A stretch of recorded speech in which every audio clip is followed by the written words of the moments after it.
എല്ലാവർക്കും B2O ചാനലിൻ്റെ പുതിയ വീഡിയോയിലേക്ക് സുസ്വാഗതം.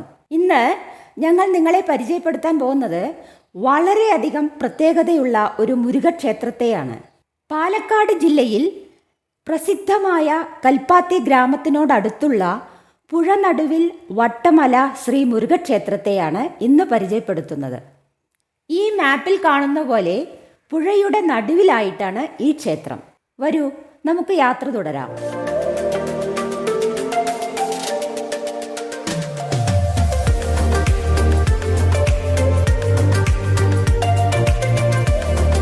നേരെ ആ കാണുന്നതാണ് പുഴ നടുവിൽ വട്ടമല ശ്രീ മുരുകക്ഷേത്രം. പുഴ കുറുകെ നടന്നു വേണം നിലവിൽ ഈ ക്ഷേത്രത്തിലെത്തുവാൻ. ക്ഷേത്രത്തിലേക്കുള്ള ഒരു പാലം പണിയും ഇപ്പോൾ പുരോഗമിച്ചുകൊണ്ടിരിക്കുന്നുണ്ട്.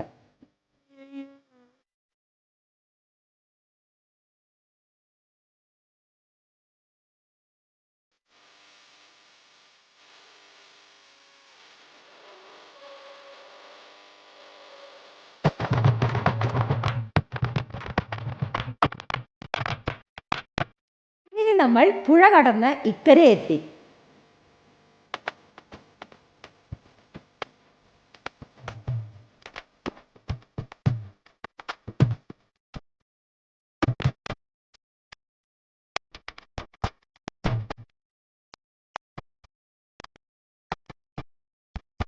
ഈ കാണുന്നതാണ് ഗോവിന്ദാനന്ദ സ്വാമിയുടെ സന്നിധി.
താപസിയാണ് ഈ ക്ഷേത്രം ആദ്യമായി ഇവിടെ നിർമ്മിച്ചത്.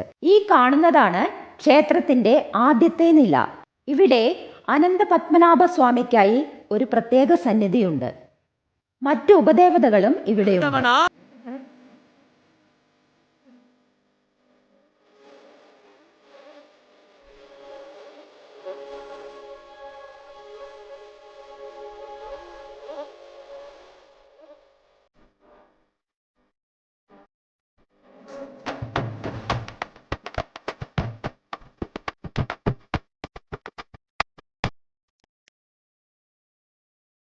രണ്ടാമത്തെ നിലയിലാണ് ശ്രീ മുരുക ഭഗവാൻ ദർശനം നൽകുന്നത്.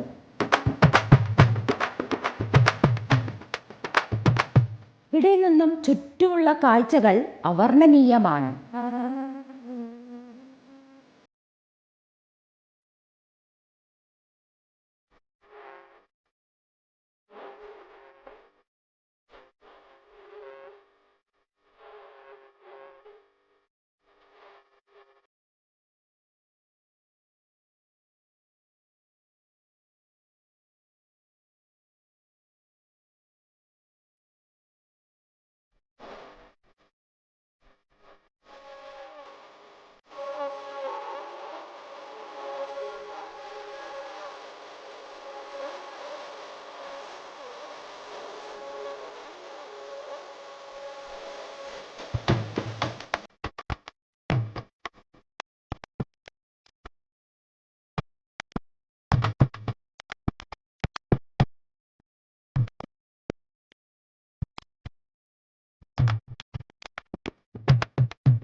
പ്രകൃതി ഭംഗി നിറഞ്ഞു നിൽക്കുന്ന ഒരു സ്ഥലമാണിത്.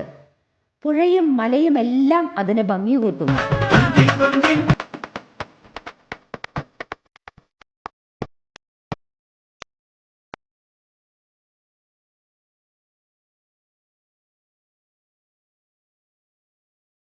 ഈ ക്ഷേത്രത്തിന്റെ വളർച്ചയ്ക്ക് വേണ്ടി തന്റെ ജീവിതം മുഴുവൻ നീക്കിവെച്ച ശ്രീ വേണുവേട്ടനിൽ നിന്നും ഈ ക്ഷേത്രത്തിനെ കുറിച്ച് കൂടുതൽ വിവരങ്ങൾ അറിയാം. എൻ്റെ പേര് വേണുവേട്ടൻ. ഞാനിവിടെ അടുത്ത് തന്നെ താമസിക്കുന്നത്. പാറയുടെ മുകളിൽ വട്ടമല, അതിൻ്റെ മുകളിലാണ് ഈ ക്ഷേത്രം സ്ഥിതി ചെയ്യുന്നത്. അങ്ങനെ പഴയ ക്ഷേത്രം വളരെ പഴകിയതുകൊണ്ട് ഒരുപാട് ഡാമേജൊക്കെ ആയതുകൊണ്ട് ഇത് പുതുക്കി പണിയെടുത്ത് അവർ കുറേ പ്രായമുള്ള ആൾക്കാരായിരുന്നു. ആദ്യത്തെ വലിയ ഓട്ടുപുരയായിരുന്നു. അതൊക്കെ മാറ്റി സ്വാമിയാർ ഇവിടെ ഒരു സിദ്ധൻ്റെ ശ്രമം കൊണ്ടാണ് ഇവിടെ ഈ ക്ഷേത്രം വന്നത്. അവരുടെ പേരാണ് ഗോവിന്ദാനന്ദ സ്വാമികൾ. അദ്ദേഹത്തിൻ്റെ സമാധി അദ്ദേഹം ക്ഷേത്രം നോക്കി നിൽക്കണം പറഞ്ഞ് നേരത്തെ കൂട്ടി പറഞ്ഞിട്ടുണ്ടായിരുന്നു. അപ്പോൾ അദ്ദേഹത്തിൻ്റെ സമാധിയാണ് ഈ താഴെ കാണുന്നത്. അപ്പോൾ അവരുടെ ആഗ്രഹപ്രകാരം മുരുകനെ നോക്കി നിൽക്കണം എന്ന് അദ്ദേഹം അന്ന് പറഞ്ഞിട്ടുണ്ടായിരുന്നു. അതിനാണ് അന്നത്തെ കമ്മിറ്റിക്കാർ ഇവിടെ തന്നെ ഇതിനിവിടെ സ്ഥാപിച്ചിരിക്കുന്നത്. പിന്നെ അന്നത്തെ കമ്മിറ്റിക്കാരൊക്കെ വളരെ വയസ്സായ ആൾക്കാരായിരുന്നു. അവർ എല്ലാവരും മരണപ്പെട്ടു പോയി. പിന്നെ ഈ ക്ഷേത്രം നടത്തി പിന്നെ ആളില്ലാതായപ്പോൾ അദ്ദേഹത്തിൻ്റെ ഒരു മകൻ, 2 മക്കളാണ് അവർക്ക്. ഉസ്മാൻ നായർ പറയും, ഇവിടെ മിലിറ്ററിയിലുണ്ടായിരുന്ന ആളാണ്. അദ്ദേഹം വിക്ടോറിയ കോളേജിൽ ജോലി ചെയ്യുന്നു, റിട്ടയർഡായിട്ട്.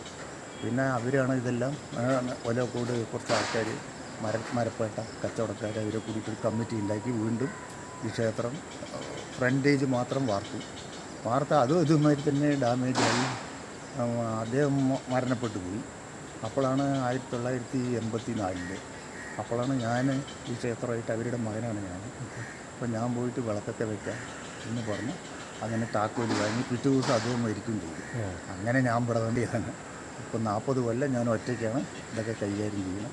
പിന്നെ ഇതിൽ നിന്ന് പുതുക്കി പണിയെടുക്കണമെന്ന് ജീവിതം മുഴുവൻ ഇതിനു വേണ്ടി ഞാൻ വളരെ ത്യാഗം അനുഭവിച്ചിട്ടാണ് ഇത്രയും നിലനിർത്തിയത്. ഓരോരുത്തരും കഴിയുന്നത്ര ഭക്തന്മാർ സഹായം ചെയ്തു. അതിൻ്റെ ഒപ്പം തന്നെ നമ്മുടെ ചെയർമാനായിരിക്കുമ്പോൾ കൃഷ്ണകുമാർ, അദ്ദേഹം വളരെയധികം ഇതിനു വേണ്ടി കഷ്ടപ്പെട്ടിട്ടുണ്ട്. പിന്നെ പാലക്കാട് നഗരസഭയുടെ, പിന്നെ പ്രമീള ശശിധരൻ, പിന്നെ നമ്മുടെ നടേശൻ, ഇവരൊക്കെ വളരെ കഷ്ടപ്പെട്ടിട്ടാണ് ഈ ക്ഷേത്രം ഈ ലെവലിൽ എത്തിച്ചത്. പിന്നെ അതിൻ്റെ രക്ഷാധികാരിയായിട്ടുള്ളത് നമ്മുടെ കൽപ്പാത്തി കാവടി രാജശേഖരി പറയും, അദ്ദേഹം ഞാനുമാണ് ഇതിൻ്റെ രക്ഷാധികാരി. പിന്നെ കായികറി ബിസിനസ് മറ്റേ അങ്ങാടിയിൽ ഗണേശൻ എന്ന് പറയും, അദ്ദേഹമാണ് ഇത് പണി നിർത്തി വെച്ചപ്പോൾ ഗോപുരപ്പണിയൊക്കെ അവരുടെ വക, മൂപ്പരുടെ വകയാണ്. 10-15 ലക്ഷം ഉപ്പ് ചിലവാണ് ഗോപുരത്തിന് മാത്രം. അത് ഞാൻ ചെയ്യാൻ പറഞ്ഞത്. പിന്നെ അവിടുന്ന് ഇവിടെ ഓരോ ടൈൽസ് നിലം വന്നിട്ട് നന്ദകുമാർ ഡോക്ടർ, പിന്നെ മുരുക സ്റ്റോറുകാർ, അയ്യപ്പ മെഡിക്കൽ, അങ്ങനെ കുറേ ആൾക്കാർ അവരൊക്കെയാണ് ഇതിനു വേണ്ടി സാമ്പത്തികമായിട്ട് ചിലവാക്കിയത്. പാലം ഇതൊക്കെ നമ്മുടെ കൃഷ്ണകുമാറും ജയകോസിനും നടേശനും കൂടി ശരിയാക്കിയതാണ്, പാസ്സാക്കി എടുത്തതാണ്. ഉത്സവങ്ങൾ വന്നിട്ട് ഇവിടെ മെയിനായിട്ട് തൈപ്പൂയ മഹോത്സവം. ഇപ്പോൾ അതിലൊന്നുകൂടെ കൂടി, കാരണം പ്രതിഷ്ഠ ആ സമയത്തായിരുന്നു, പ്രതിഷ്ഠാ ദിനം. അപ്പോൾ ആ പ്രതിഷ്ഠാ ദിനം ഇന്നാണ് പറഞ്ഞാൽ നാളെ തൈപ്പൂയം, അങ്ങനെയായിരുന്നു. നടേശൻ നല്ലോണം അധ്വാനിച്ചു ഇതിന് വേണ്ടിയിട്ട്. നല്ലോണം പറഞ്ഞാലും മതിയായില്ല. മൂപ്പര് ആദ്യം വരുന്നില്ല എന്നൊക്കെ പറഞ്ഞാണ്. പിന്നെ ഞങ്ങളെ കൂടി കണ്ട് നിർബന്ധിച്ച് ഇപ്പോൾ പണിക്കറ്റ് നോക്കണം എന്നിട്ടേ വരാൻ പറ്റുള്ളൂ പറഞ്ഞു. ഇവിടെ വെച്ച് ദേവപ്രശ്നമൊക്കെ നോക്കിയപ്പോൾ വളരെ തൃപ്തിയാണ്.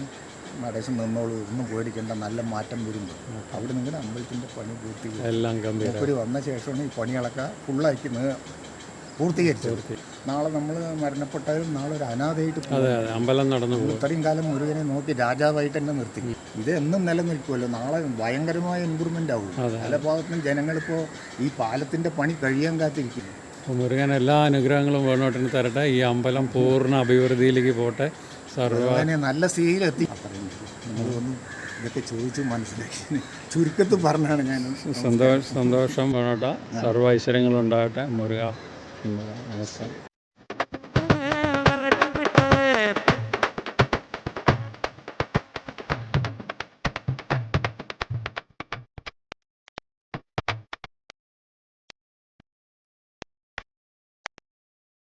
എല്ലാവർക്കും വട്ടമല ശ്രീ മുരുകഭഗവാന്റെ അനുഗ്രഹം എന്നും എപ്പോഴും ഉണ്ടാകട്ടെ എന്ന് പ്രാർത്ഥിക്കുന്നു. ഓം ശരവണഭവ. ലോകാ സമസ്ത സുഖിനോ ഭവന്തു.